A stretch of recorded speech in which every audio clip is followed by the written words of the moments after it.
Alright, today we're going to talk about the hydrogen fuel cell. With this then, I want to show you that the trends in use of fuel. This tells us the percentage of hydrogen content in fuel. And if you notice, there's very little hydrogen in wood, a little more in coal, a little bit more in oil, a lot more in natural gas, and obviously in hydrogen, there's a lot of hydrogen in hydrogen. So that shouldn't be hard.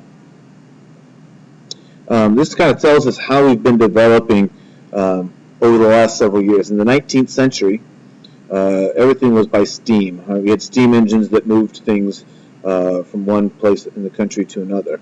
In the 20th century, during the 1900s, which is what we just got out of just a few years ago, the big thing was the internal combustion engine. They created that, and that allowed us to move things much faster, but it wasn't very good on the environment, as we know. In the 21st century, where we're heading now is fuel cells, and these fuel cells are all about hydrogen. Well, let's learn about this, the history of fuel cells. What we learn about this then is we have these electrodes that get put into this dilute acid electrolyte, and what happens then is we have this H2 and we have this O2 up here, and what starts to happen then is current is ran through here, and what happens is there's a reaction with the H2 and O2. What we want you to realize is that this has been around for quite some time. This is the first fuel cell in 1839, and what they're showing here is that current was running through here, and what that caused then was this reaction, and this reaction essentially releases energy. Right? This was a guy by the name of Bacon in 1955. He did this, had started this as well, worked extensively on this. This is NASA Space Shuttle fuel cell. Right? This is a lot of what they're using up in outer space. Applications of fuel cells. As you can see here, we're using them in cars. They're starting to get used more and more. I don't know exactly how far off we'll be before we start using fuel cells extensively in cars, but there's lots of benefits, as you can imagine. Applications. Right here is a 250,000 or kilowatt distributed constant or cogeneration power plant. Right? And this right here is just from simply fuel cells that's running.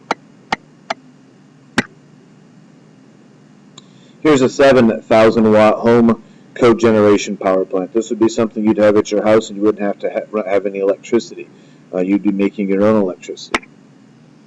Here's a 50 watt portable fuel cell where you'd be making your own electricity. It's basically like a battery. The science of fuel cells. Well, types of fuel cells. We have alkaline, as we can see up here at the top.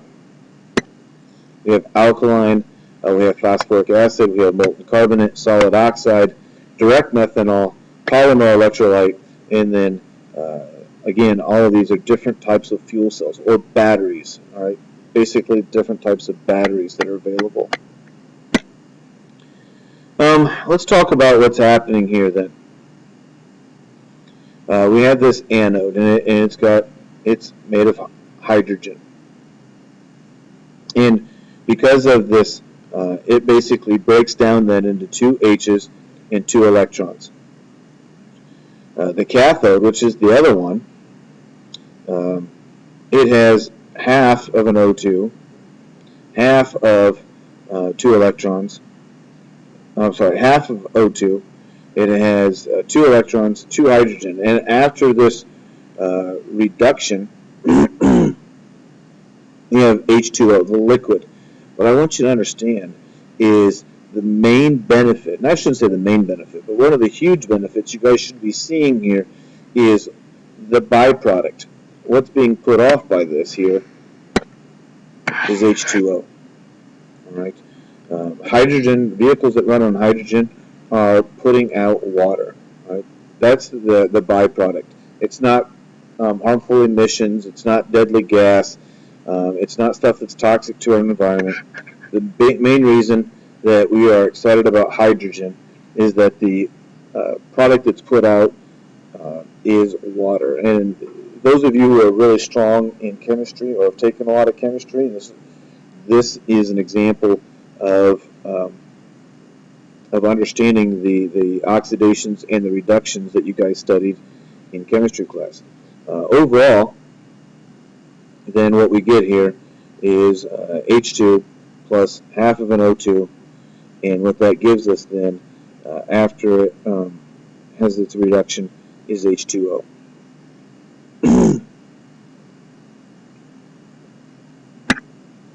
A simple PEM fuel cell. Well, what happens here? They've got an inlet and an outlet on both sides. And what's going to happen is we have this load that's being sent through here. Load meaning some type of voltage. Some type of voltage that's being sent through here. With this then, it comes in here, and this right here is our cathode, this little gray piece here, and this is our anode. This is like the different parts of the battery. All right. This load comes in here, and when these two sides become charged, the hydrogen moves its way across. The hydrogen will move its way across. Oxygen is sucked in, and water is what comes out. So the hydrogen comes across, the oxygen comes in, and the hydrogen and the oxygen react, and out comes the water. Right. On the other side is where the hydrogen is coming from. The hydrogen is where it's being pumped in. That'd be your fuel, hydrogen. And because of the voltage, these ions, these hydrogen ions, will make their way across. They're attracted to the positive side. I'm sorry. They're going to be attracted. They're going to make their way across over here. If this here is a positive, then what's going to happen is the electrons are going to flow through here. Membrane electrode assembly, MEA. Right? Here's what they're doing is they're telling us now, this is what's happened. This is the part that I was kind of stumbling through. This part right here, they're blowing up this small little part right there. This is what you're seeing here. So on the left-hand side, our anode, right, H2, hydrogen works its way through here. On the right-hand side, we've got our cathode. Hydrogen is going to make its way across. And when it reacts with the oxygen, it then comes out as the H2O.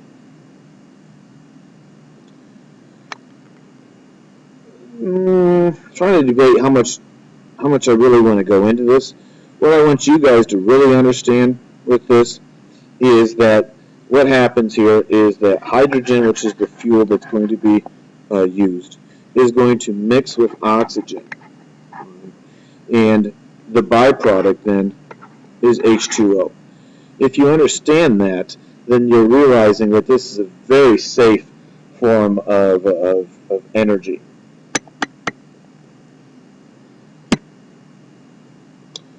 This goes into a lot of detail here. I'm not all that interested in that. They go into some thermodynamics. We won't do much work with this either. We're not going to really do any work with that either. There's a lot of things here that we're going to be skipping over. Hydrogen storage. All right. Compressed gas. All right. Compressed gas is going to take up about 56 liters. Liquid hydrogen is going to take up about 14 liters. And then if we mix it with magnesium into a metal hydride, what's going to happen is you're going to get it stored down into 9.9 liters. So what we're seeing here is you can really start to really limit the amount of space you need for this hydrogen. As it says down here, liters to store 1 kilogram of hydrogen. So the best way that we can do this without having to use up a whole lot of space, because hydrogen is a gas. Right? We can cool it into a liquid, or cool it, or really compress it down into a liquid. But if we can turn it into metal hydride, that's when we use the least amount of space.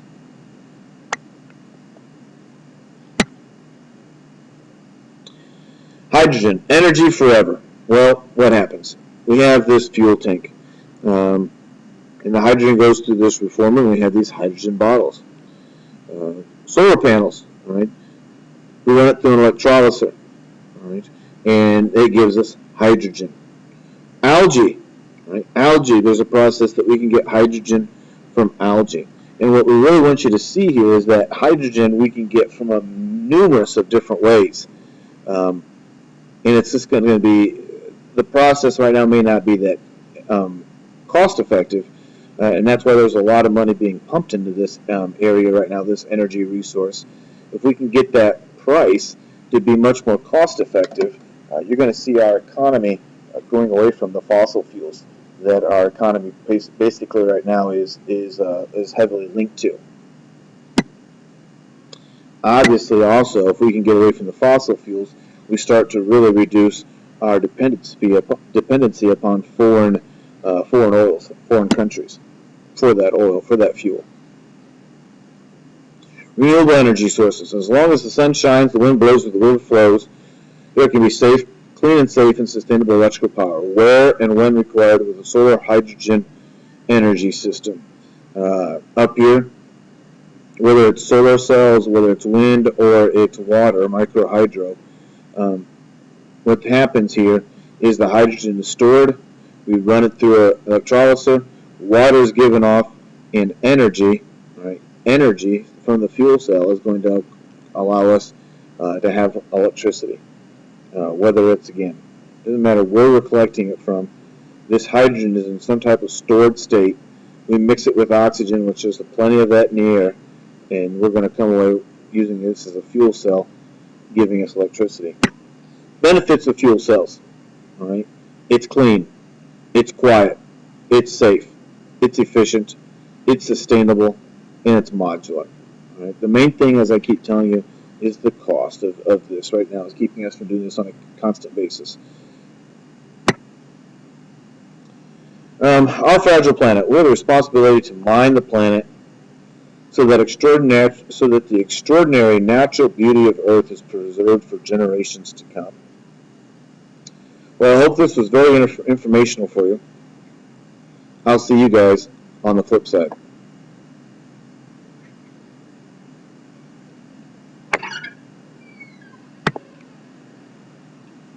Kimmel.